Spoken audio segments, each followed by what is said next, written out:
दोस्तों स्वागत है आप एक नई वीडियो में। दोस्तों आज हम बातचीत करने वाले हैं जून 2024 का जो हमारा यूजीसी का पेपर होगा दोस्तों, उस पर हम बातचीत करेंगे क्योंकि हमारे पास समय बहुत कम है और तैयारियां किस तरह से करनी चाहिए हमें और कौन सी पुस्तकें पढ़े हम। और अब हमारे पास जो ये समय बचा इस समय को किस तरह से हम यूज करें, इसका प्रयोग करें ताकि हम परीक्षा उत्तीर्ण कर सकें, क्योंकि रणनीति और स्ट्रैटेजी बहुत मायने रखती है दोस्तों जब अंतिम समय होता है। ठीक है, तो इन छोटी छोटी बातों पे हम आज चर्चा करेंगे। और दूसरा, यूजीसी द्वारा जो भी बदलाव किए गए हैं, ठीक है, यूजीसी एक नया प्रयोग करने वाला है, उसमें कौन सी समस्याएं आ सकती हैं और कौन सी समस्याएं आएंगी, उन समस्याओं से किस तरह से हम गुजरेंगे और उनका निवारण किस तरह से किया जा सकता है। यूजीसी के जितने भी विद्यार्थी हैं वो किसी भी विषय के हों, उन सब के लिए वीडियो बहुत महत्वपूर्ण होने वाला है दोस्तों, तो वीडियो के अंत तक बने रहिएगा। तो शुरू करते हैं दोस्तों। सबसे पहले हमारा कि हमारे पास समय कितना बचा है। आज अगर हम देखें तो यूजीसी की जो चेयरपर्सन है, चेयरमैन है, उनकी ओर से ट्वीट किया गया है आज कि 18 जून को आपका जो पेपर है वो होना निर्धारित हो गया और फाइनल हो गया है वो। ठीक है, तो 18 जून को आपका पेपर होगा। 18 जून को अगर आपका पेपर है तो आज मई की 2 तारीख है।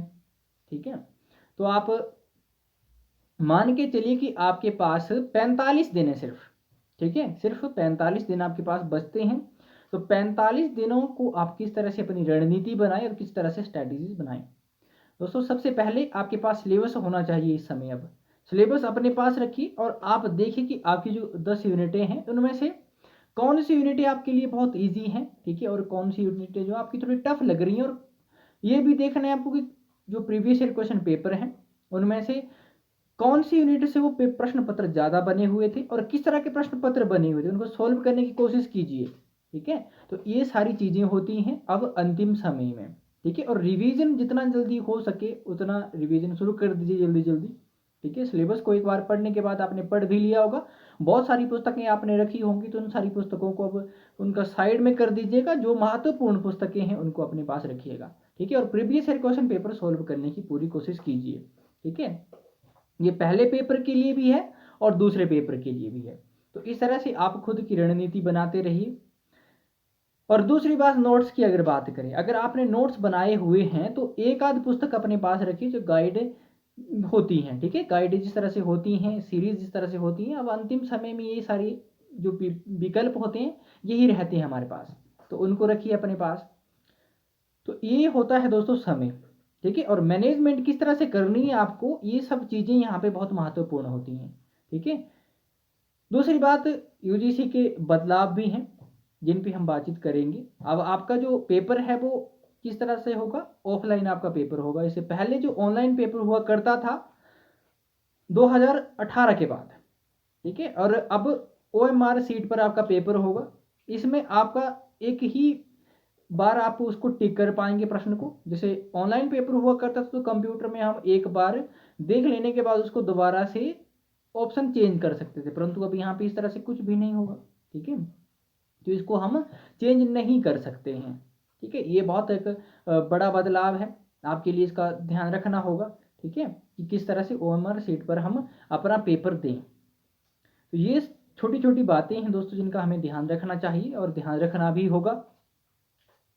और दूसरी बात, अब मैं हिंदी पे आता हूँ। ठीक है, क्योंकि मैं हिंदी का विशेषज्ञ तो नहीं कहूँगा, परंतु मैं पढ़ता हूँ, विद्यार्थी हूँ। ठीक है, तो हिंदी के लिए मैं अगर बात करूँ दोस्तों, तो हिंदी के लिए आगे के लिए हम देखेंगे, जितना मुझसे हो पाएगा मैं करूँगा।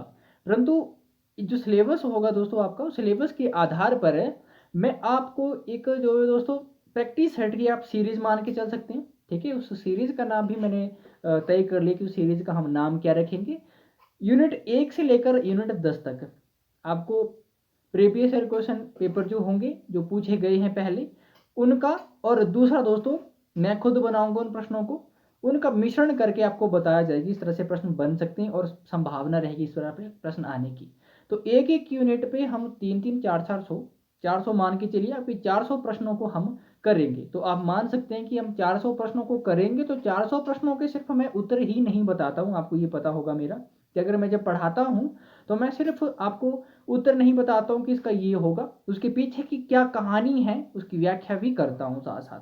ठीक है, तो आप मान के चलिए कि मेरे साथ एक बार सिलेबस को आप रिवाइज करेंगे पूरी तरह से, तो हिंदी के विद्यार्थियों के लिए एक सुनहरा अवसर होगा। ठीक है, पहले भी हमने करवाए हैं, दिसंबर 2023 के लिए भी मैंने इस तरह की सीरीज़ें बहुत सारी चलाई हुई थी, और 24 के लिए भी सीरीज़ चलाऊंगा मैं। ठीक है, दिसंबर 2024 के लिए भी आगे एक सिलेबस देखेंगे हम, उसमें तो सिलेबस के आधार पर बातचीत होगी, बोर्ड पे भी पढ़ाया जाएगा, तो वो थोड़ी दूसरी बात है। कुछ एक समस्याएं भी होती हैं, जीवन में आती रहती हैं। ठीक है, तो ये बात थी हिंदी के विद्यार्थियों के लिए, उनको ध्यान रखना है, और बीच में मार्गदर्शन आपका करता रहूँगा, जो भी महत्वपूर्ण बातें होंगी उनको आपको बताता रहूँगा। ठीक है, तो ये थी दोस्तों आपकी यहाँ पे बातचीत। ठीक है, OMR सीट पे आपका पेपर होने वाला है। ठीक है, ये सबसे बड़ा बदलाव था UGC की ओर से, तो इसका आपको ध्यान रखना है विशेष रूप से। तो मिलते हैं दोस्तों अगले वीडियो में, फिलहाल इतना ही। अगर कोई आपका प्रश्न हो तो आप मुझसे पूछ सकते हैं, मैं आपको अगले वीडियो में बताने की कोशिश करूँगा। ठीक है, और स्ट्रैटेजी सबसे महत्वपूर्ण होती है, स्ट्रैटेजी बनाइए, रणनीति बनाइए। ठीक है, रणनीति के संबंध में मैंने बहुत सारी वीडियो बनाई है दोस्तों, किस तरह से रणनीतियाँ बनाई जाएँ। ठीक है, 30 दिनों में या 2 महीने में नेट जेआरएफ उत्तीर्ण नहीं किया जा सकता। ठीक है, परंतु आप जो पहले से पढ़ते आ रहे हैं, ठीक है, उनको रिवाइज किस तरह से करना है, महीने में 30 दिनों में 35 दिनों में 40 दिनों में जो आपके बचे हुए हैं, उसको आप किस तरह से उनका प्रयोग करते हैं, उनका उपयोग करते हैं। ठीक है, वो बहुत महत्वपूर्ण हो जाते हैं अंतिम 30 या 40 दिन आपके लिए, तो उनको आप उपयोग कीजिए अच्छे से, क्योंकि आपके लिए बहुत महत्वपूर्ण होंगे। ठीक है, तो धन्यवाद दोस्तों, मिलते हैं अगले वीडियो में।